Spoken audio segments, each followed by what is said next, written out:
নিপুণ আক্তার এবং জনপ্রিয় চিত্রনায়ক মাহমুদ কলি সাহেবের প্যানেল থেকে কার্যনির্বাহী সদস্য হিসাবে নির্বাচন করছি। প্রিয়তমা সিনেমার প্রথম নায়ক, প্রথম শিল্পী কিন্তু ছিল। তৎকালীন সময়ে একটি প্রিয়তমা সিনেমা নির্মাণ হয়েছিল।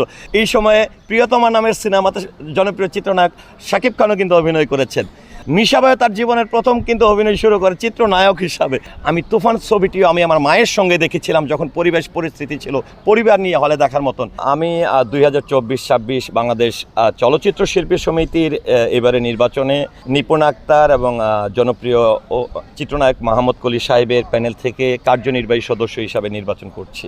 আমি আসলে কেমন লাগছে বলতে গেলে সমষ্টিগতভাবে আসলে কথা বলতে হবে, শুধু নট অনলি নিপুণ আপা। কারণ এই নির্বাচনে এই সংগঠনের সঙ্গে কিন্তু বাংলা চলচ্চিত্রের অনেক কিংবদন্তির মানুষের সম্পৃক্ততা রয়েছে, যারা আসলে পূর্বে নেতৃত্ব দিয়েছে। আমার মধ্যে কিন্তু একটা ভয়ও কাজ করছে যে আমি আসলে এত নতুন একজন মানুষ হয়ে নির্বাচন করছি, অথচ এই সংগঠনের বাংলাদেশের কত বড় বড় সুপারস্টাররা এই সংগঠনকে প্রতিষ্ঠিত করেছেন এবং এই সংগঠনের নেতৃত্ব দিয়েছেন। সেই জায়গায় কিছু ভয়টাও কিন্তু আমার বেশ ভালোই কাজ করছে। গত ঈদে সুপারহিট চলচ্চিত্র যেটি প্রিয়তমা, প্রিয়তমা সিনেমার প্রথম নায়ক, প্রথম শিল্পী কিন্তু ছিল। তৎকালীন সময়ে একটি প্রিয়তমা সিনেমা নির্মাণ হয়েছিল, যেটিতে কিন্তু আমাদের মাহমুদ কলি সাহেব অভিনয় করেছেন। এই সময়ে প্রিয়তমা নামের সিনেমাতে জনপ্রিয় চিত্রনায়ক শাকিব খানও কিন্তু অভিনয় করেছেন।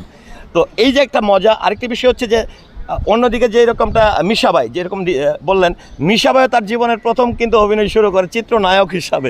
সো আসলে অভিনেতা, আমি আসলে অভিনেতার জায়গাটাই বেশি বলবো। কোথায় চিত্রনায়ক, কোথায় নায়িকা, বা নায়ক ভিলেন ভার্সেস নায়ক নায়িকা, এটাকে আমি আলাদা করে দেখার কোনো সুযোগ আমি দেখছি না। আমাদের এখনকার সময়ে আমরা যেটি হচ্ছে কি যে আমরা একটি দুইটি কাজ করলে নিজেদেরকে অনেক বেশি বড় মনে করি।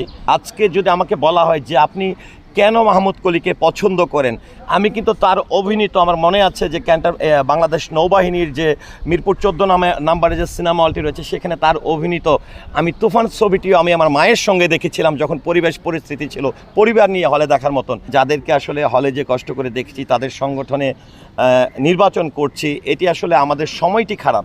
তা না হলে আমাদের মতন যারা নতুনরা নির্বাচন করার কিন্তু সুযোগ ছিল না।